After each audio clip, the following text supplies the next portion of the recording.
Welcome to today's deep dive. May your day and your entire week be deeply blessed.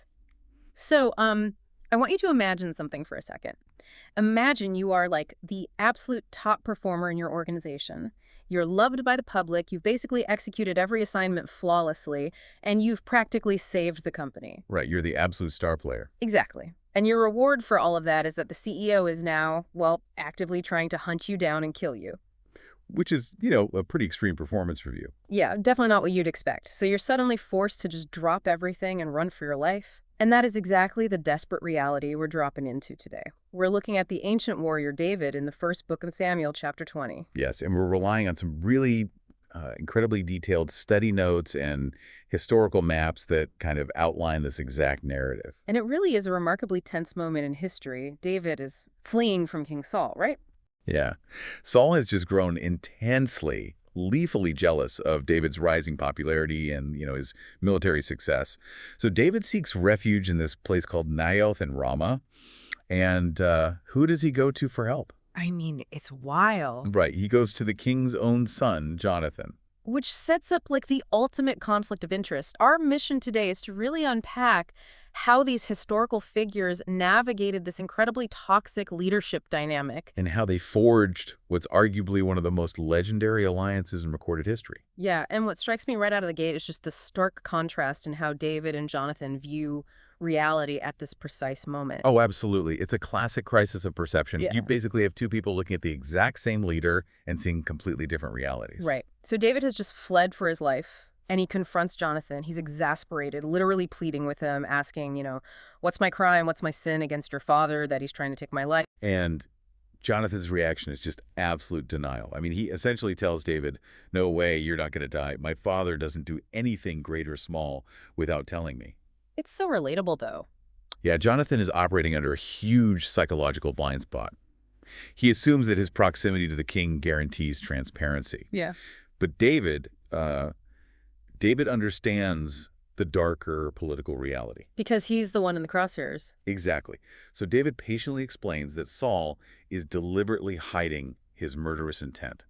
Saul knows exactly how much Jonathan loves David, so the king is actively compartmentalizing. Wow. Yeah, he's concealing his plan so he doesn't grieve his own son. I mean, if you're listening to this, you've probably witnessed a dynamic kind of like this, or maybe you've even been caught in one. Yeah. Think of a modern workplace where you realize, like, a volatile boss is actively trying to destroy your career. Right.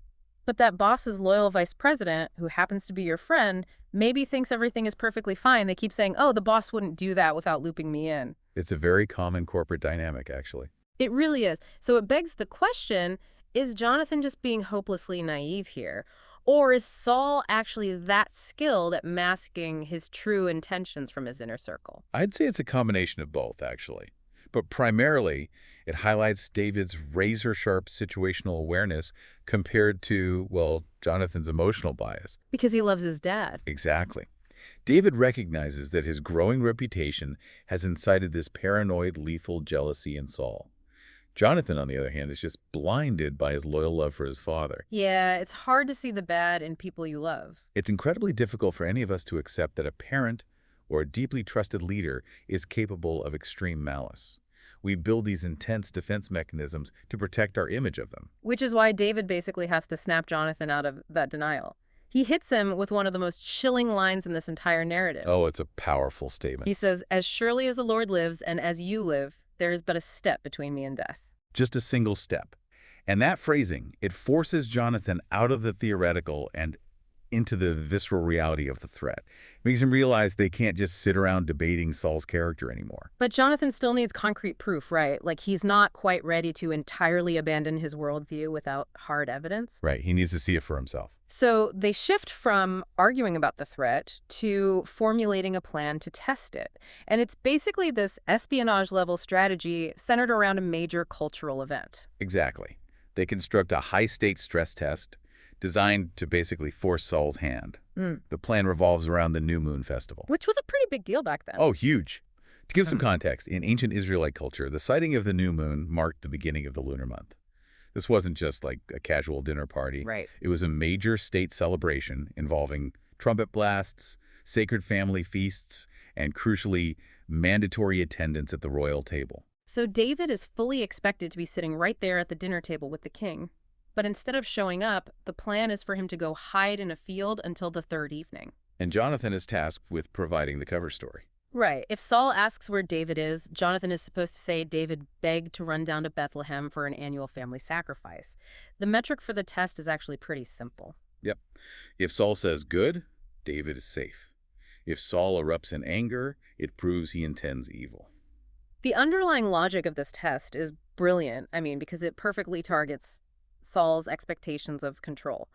But hold on, though. This feels overly theatrical to me. How so?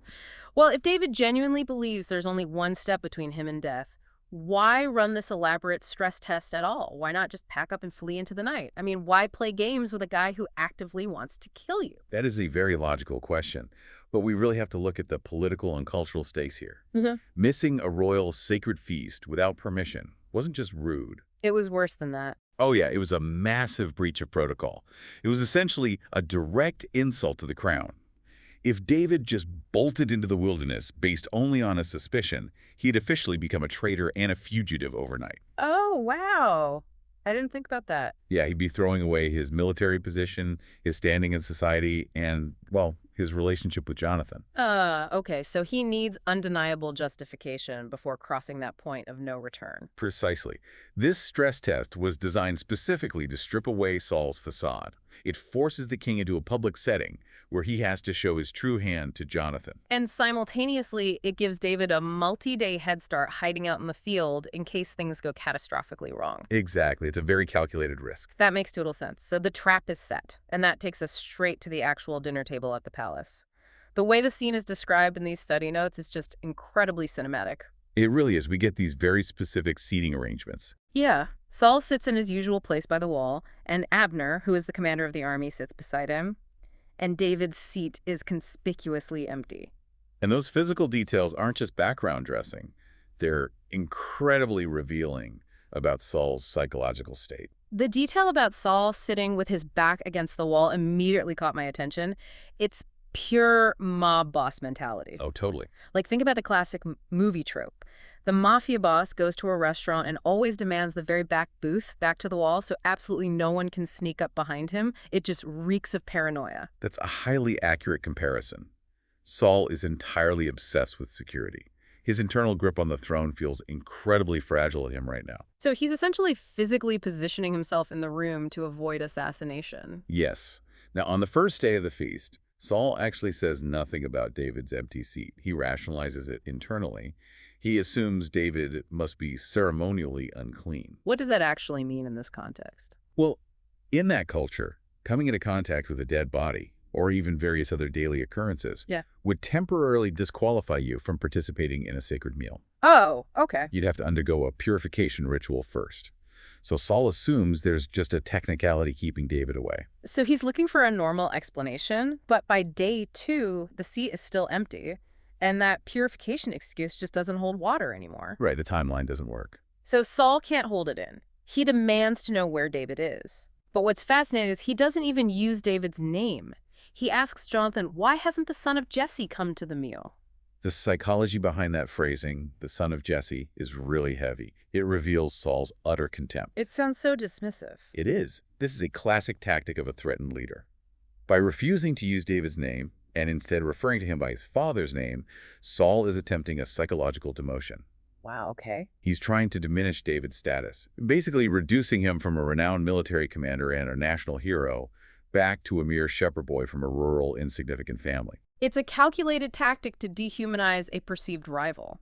That's intense. Very calculated, yes. So in response to that tension, Jonathan delivers the excuse they rehearsed. He says David begged to go to Bethlehem for a family sacrifice. And this is the breaking point. It absolutely is. Saul's reaction definitively shatters any remaining denial Jonathan was holding on to. The story shifts in a split second from this underlying tension to explosive, shocking violence. Saul just flies into a terrifying rage. And his anger isn't even directed at David in that moment. It's directed entirely at Jonathan for defending him. The insult Saul hurls at his own son is horrific. He screams, "You son of a perverse and rebellious woman." Which is meant to be the ultimate public degradation. Right. But then in the middle of this rant, Saul completely tips his hand and reveals his true political motive. He explicitly tells Jonathan that as long as David lives on the earth, Jonathan's own kingdom and kingship will never be secure. And this brings us to the core mechanism driving Saul's behavior. It's dynastic panic. Dynastic panic. Yeah, this isn't just a father acting out of blind, irrational hate. It's a twisted, desperate attempt to preserve his legacy. Because he sees the writing on the wall. Exactly. Saul understands something that Jonathan has been actively refusing to accept. A transfer of divine authority is actively happening.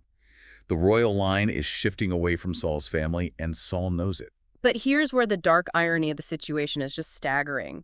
Saul claims he's doing all of this evil just to secure Jonathan's future as the next king. Right. But in the very next breath, to punctuate his rage, Saul actually picks up his spear and hurls it at his own son, trying to strike him down right there at the dinner table. It's the ultimate manifestation of toxic leadership. He's literally willing to murder his son to prove how much he wants to protect his son's future. It's complete madness. It is madness. When the preservation of power becomes the absolute only goal, even the people you claim to be fighting for become expendable.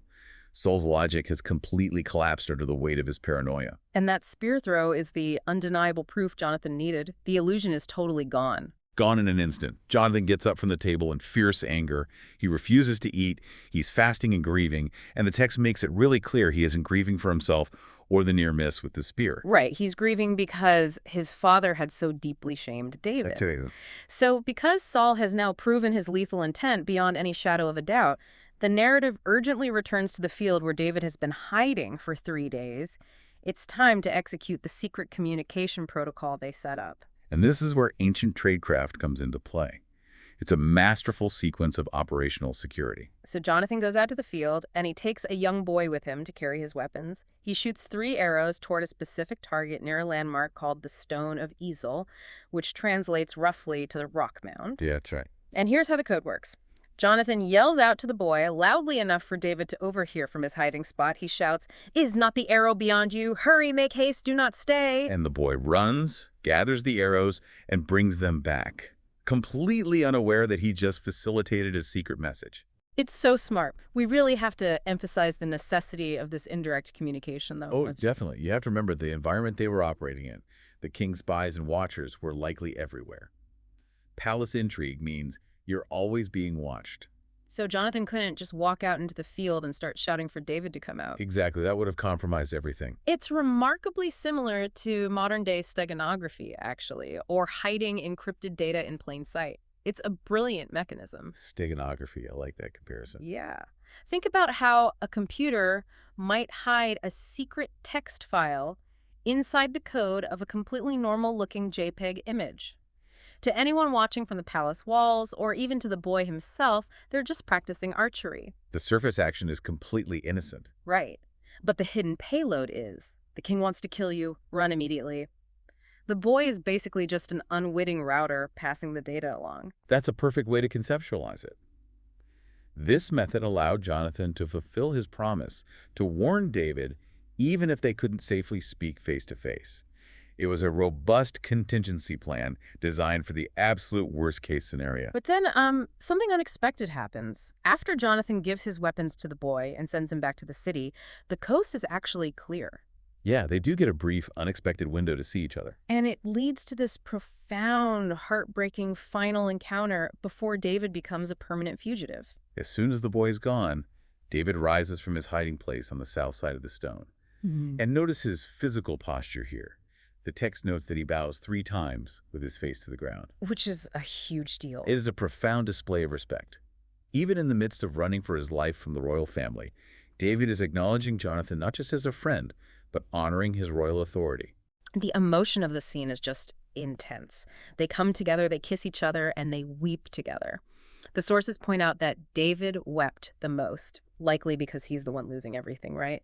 His home, his wife, his career, and his best friend. It's a complete stripping away of his former life. Yeah. And then Jonathan sends him away in peace, and he invokes the covenant they had made earlier.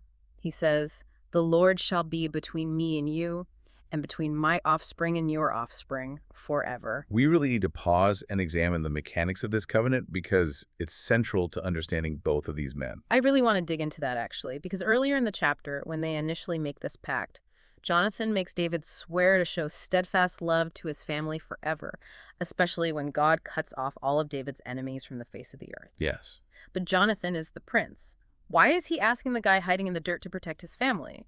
Does Jonathan already know that David is going to win this war? Like, is he basically trying to secure a life insurance policy for his kids before the regime inevitably changes? You're hitting on the exact crux of the issue. Yes, it is a stunning moment of prophetic foresight. Jonathan is acknowledging David's future triumph. Wow, so he really sees it. He looks at reality objectively and realizes that God's favor rests entirely on David. So instead of fighting to hold onto a throne that is clearly slipping away, which is exactly what his father is violently, destructively trying to do, Jonathan does something incredibly rare in human history. He just lets it go. He lets it go. He humbly secures protection for his own lineage, yes.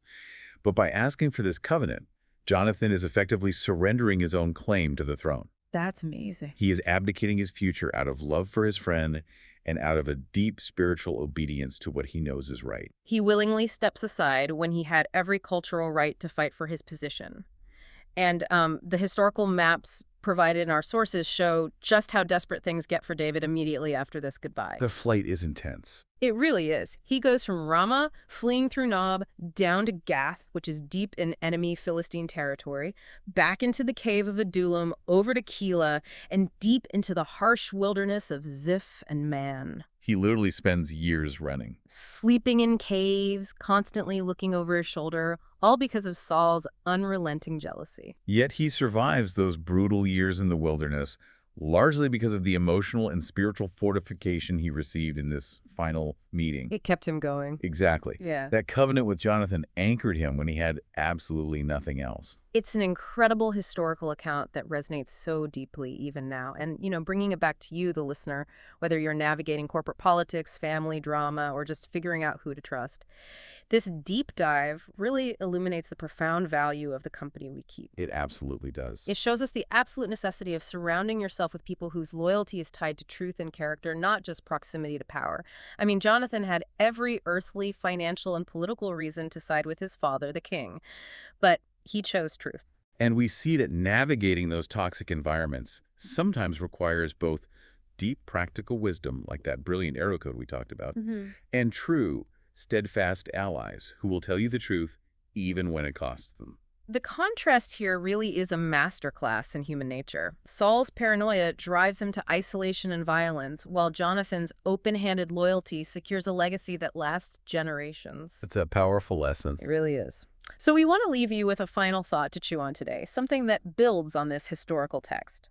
When Jonathan turned his back to the field and walked back to the city to face his father, and David fled into the harsh wilderness, it begs the question. It certainly does. Was Jonathan's decision to stay behind in that toxic palace what ultimately sealed his tragic fate? Or was it the ultimate sacrifice required to protect his friend and ensure the future? That is a profound question to consider. Thank you for joining this deep dive, and remember, God blesses all of you listening. Goodbye.